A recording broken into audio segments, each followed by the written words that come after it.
eu vou dispor essa aula para que a sua mãe, o seu pai ou uma pessoa que te auxilie, né, nos estudos possa transmitir a parte que ela vai visualizar aqui nesse vídeo para você, tá? Então, seria mais um vídeo descrição da aula, tá certo? Espero poder ajudar para que você consiga fazer as atividades que eu tenho proposto na nossa listinha aí. Tudo bem? Então, legal. Eu vou fazer aqui compartilhamento da tela, tá? Um grande abraço e uma boa aula para você, Ana. Bom, esse foi o início, né, feito especialmente para a aluna Ana. Agora, então, o professor Jejeca vai explicando à medida que eu vou compartilhar o material que ele fez especialmente para a Ana. Eu vou entrar, então, com esse material, professor, aí o senhor pode começar aí explicando. Ok. Certo. Vou só aqui ligar para iniciar, ó.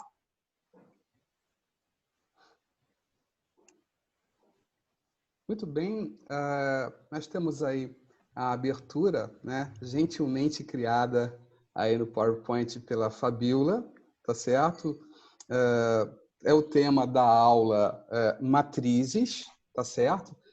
Atividade adaptada por perfeito, né? Eu utilizei primeiro a abertura com o carinho, tá? Sempre presente. Eu gravei essa aula, eu tenho uma mesinha digital e eu considero muito importante digamos assim, a ajuda dos pais, tá? A mãe dessa aluna, ela está concluindo o curso de pedagogia, então ela tem sido um suporte muito válido, né, nesse momento aí. Então ela assiste as aulas com a garota, não assim presencialmente, mas depois ela assiste ao vídeo. Eu sempre jogo vídeo lá no YouTube, tá? Em caráter particular, né? Passo o endereço para ela. Nós tínhamos lá a leitura Braille no slide anterior, né? Eu estava definindo matrizes usando o Braille, e aqui também em Braille a parte numérica, né? Os números em Braille. Também nós podemos perceber aí linhas e colunas, tá? Então, um tratamento necessário para que eles consigam ter uma ideia de algo que eles já têm conhecimento, né? Então, eu não preciso definir ao pé da letra como é na matemática tradicional, tá certo? Eles têm capacidade, têm habilidade assim fantástica, porque desde pequenininho, quando eles foram alfabetizados em Braille, eles puderam, né? Podem, digamos assim, associar a disposição dos pontinhos com a matriz. E essa foi a jogada. Eu confesso que eu tenho feito o material assim de uma maneira muito apressada. Na rede particular tem me custado muito tempo, né? Então a gente tem trabalhado assim de uma maneira alucinante, de manhã, de tarde, de noite, tá? Então, às vezes, como eu tenho um tempo, um prazo para poder mandar para os alunos e principalmente para ela, todas as vezes eu olho e falo, cara, podia ter ficado melhor. Algumas definições aí, um caso em que eu precisaria, por exemplo, da atuação da mãe dela para dizer de uma maneira não matemática, assim, de uma maneira bem acessível, né? E principalmente sugerindo experimentos táteis, tá? Sempre associando algo tátil, para que ela tenha ideia do que é uma matriz retangular, uma matriz quadrada, lados, enfim, poderíamos assim usar o recurso de EVA, tá? Ou papelão, enfim. Nesse momento, ela está sem condições de conseguir material para poder fazer as atividades na máquina que escreve em Braille, em virtude de as papelarias lá na cidade dela, não é de Ribeirão, estarem fechadas, né? Então, a gente vai usar o recurso que for possível, tá joia? Mas, assim, nós faremos as atividades, eu vou me adaptando às dificuldades que ela sente em virtude do material. Então, eu tenho deixado que ela fique super tranquila, não precisa, assim, em hipótese alguma, ficar nervosa por isso. Vocês podem observar... você pode voltar um pouquinho só, Fabi? Sim. Aqui no exercício 1, é sempre anunciado, sugerido o nome dela, tá? É para ela, especificamente, porque ela é minha aluna única, tá bom? Se tivesse um grupo, seria o grupo ali já aparecendo e contando com a ajuda dos pais. Pode mudar, tá? A noção de linhas, né, e colunas, pode avançar. Eu trabalhei também com a ideia, eu tracei os risquinhos ali. Na verdade, vamos usar barbantes, tá? Pedacinhos de barbantes na horizontal, representando linhas, e na vertical, usando também barbantes, representando colunas. E cada saliência, quando você cola, né, um barbantinho sobre o outro, vai ficar um relevo. Aquele relevo eles vão identificar como sendo um ponto, e aquele ponto, para nós, em matemática, é um elemento. Tá? Aqui eu passo para ela uma operação de adição entre matrizes, tá certo? E, assim, no vídeo eu vou descrevendo devagarinho para ela, né, toda essa definição. A mãe vai acompanhar, vai compreender e vai reeditar com ela, vai assistir junto dela, tá? Essa ideia de adição e subtração de matrizes. Pode avançar. E aí ficou a tarefa, né? Ela não pode deixar de trabalhar. E ela é uma gracinha. Tudo que você pede, ela faz com o maior carinho. Eu acho que é por isso que eu sou muito feliz com eles, viu?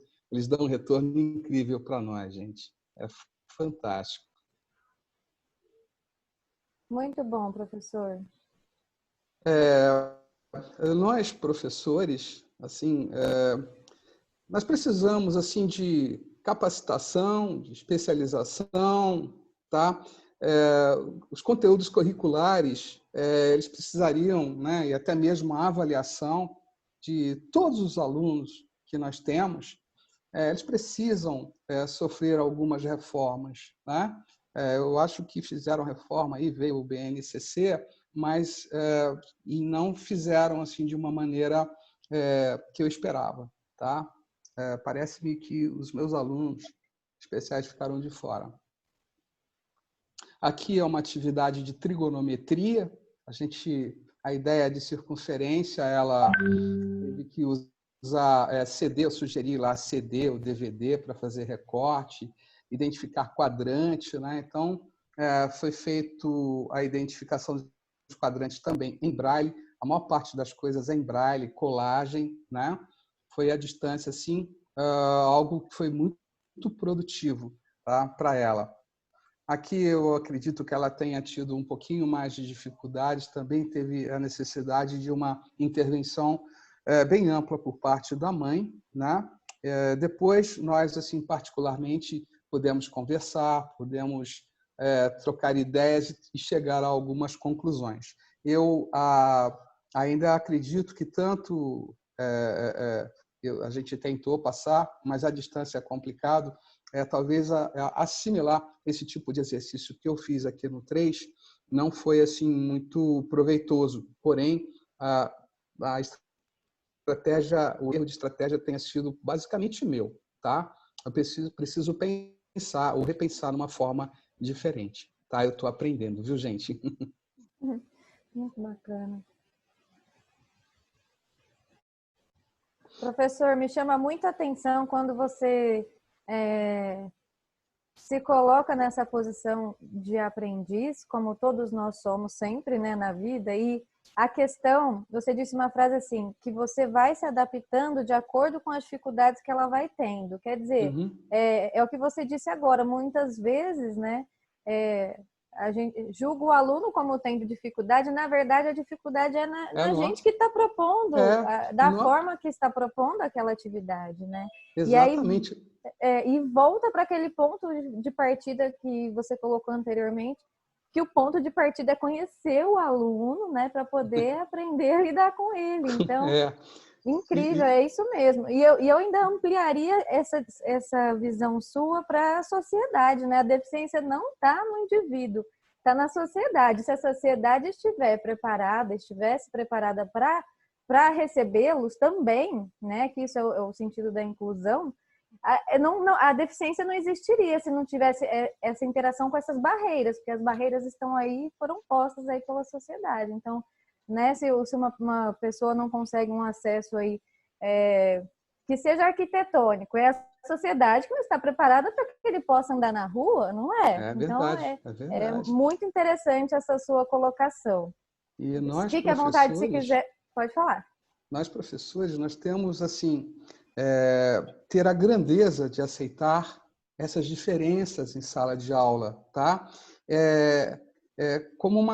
A gente tem que olhar como uma qualidade e não como um obstáculo. Jamais.